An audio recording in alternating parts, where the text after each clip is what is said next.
French cooking didn't become the foundation of professional kitchens worldwide because of any single dish.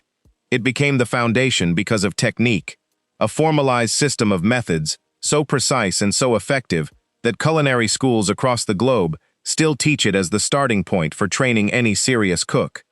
Here's every major French cooking technique explained, and why each one still matters in kitchens today. Mise en place. Literally translating to everything in its place. Mise en place isn't a cooking technique in the traditional sense. It's a discipline, the practice of fully preparing and organizing every ingredient, tool, and component before any actual cooking begins. Vegetables chopped, sauces started, pans staged, all arranged and ready before heat ever touches a pan. Professional kitchens run almost entirely on this principle, because cooking, especially French cooking, often moves too fast to allow for mid-process prep. Mise en place isn't glamorous, but nearly every technique on this list depends on it being done correctly first. Sautéing. From the French word sauté, meaning to jump, sautéing involves cooking food quickly in a small amount of fat over high heat, tossing or stirring frequently to ensure even cooking without burning. The technique relies on a hot pan and constant movement, allowing food to develop color and flavor through rapid browning while staying tender inside. Sautéing is foundational, specifically because so many other French techniques build directly on top of it: searing meat before braising, cooking vegetables before incorporating them into a larger dish, browning aromatics before building a sauce. Braising. Braising combines two cooking methods into one extended process. First, searing food at high heat to develop a deep, browned crust, then slowly cooking it in liquid at low heat for an extended period, often hours. This technique is specifically suited to tougher cuts of meat, ones loaded with connective tissue that would be unpleasantly chewy if cooked quickly, but become tender and rich when given time to slowly break down in liquid. Classic dishes like coq au vin and bœuf bourguignon are built entirely around braising, proof that some of French cuisine's most celebrated dishes rely on patience rather than complexity. Deglazing. After searing meat or vegetables in a pan, a layer of browned, flavorful bits called fond sticks to the bottom, packed with concentrated flavor that would otherwise go to waste. Deglazing involves adding liquid, wine, stock, or even water, to that hot pan, and scraping up those browned bits, dissolving them directly into the liquid to form the base of a sauce.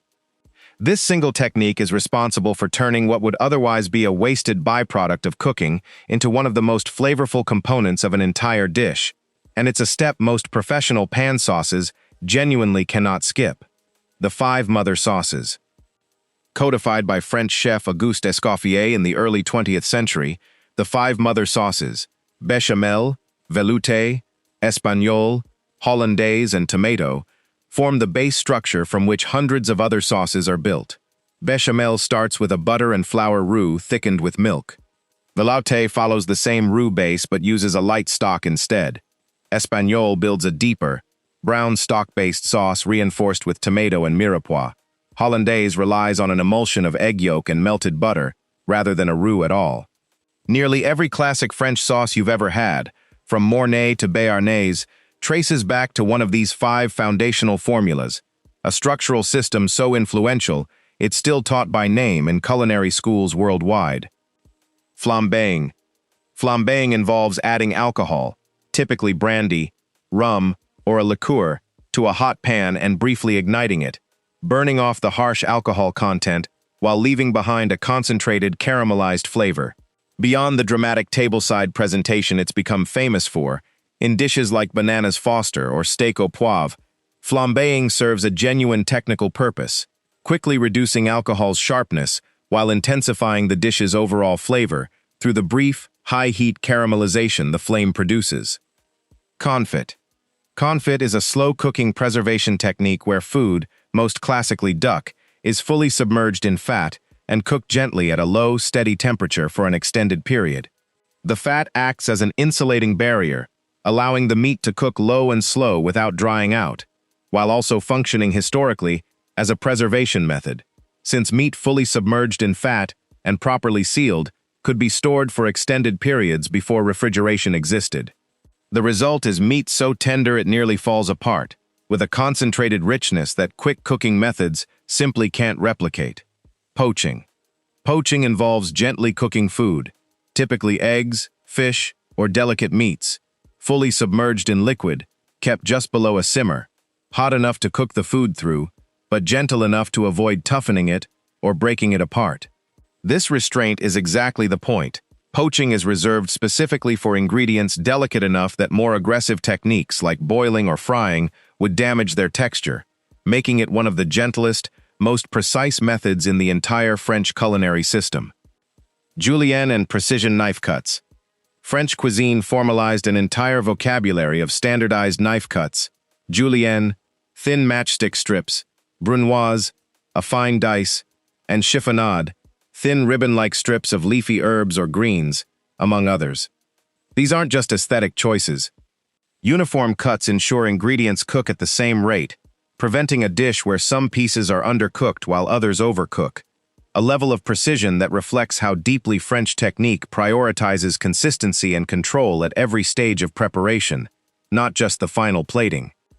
Gratin refers to a specific finishing technique, topping a dish, often layered vegetables, pasta, or potatoes, with cheese, breadcrumbs, or both, then baking or broiling until a golden, crisp crust forms on top.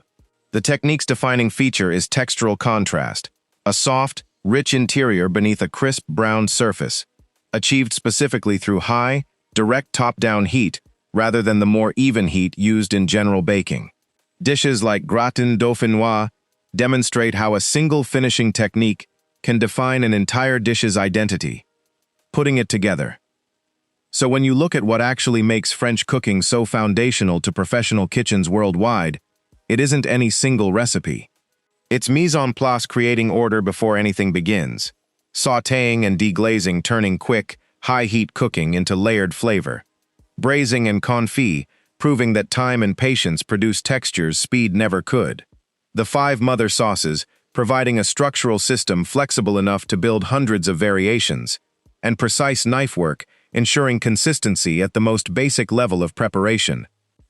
Nearly every professional kitchen in the world, regardless of what cuisine it actually serves, still runs on techniques codified in French kitchens generations ago, not because French food is inherently superior, but because the system itself, methodical, repeatable, and endlessly adaptable, turned out to be one of the most effective ways humans have ever organized the act of cooking. If you want to see which cuisine's techniques we break down next, subscribe to Food Genesis, because every dish has a birthplace, and sometimes the technique matters more than the recipe itself.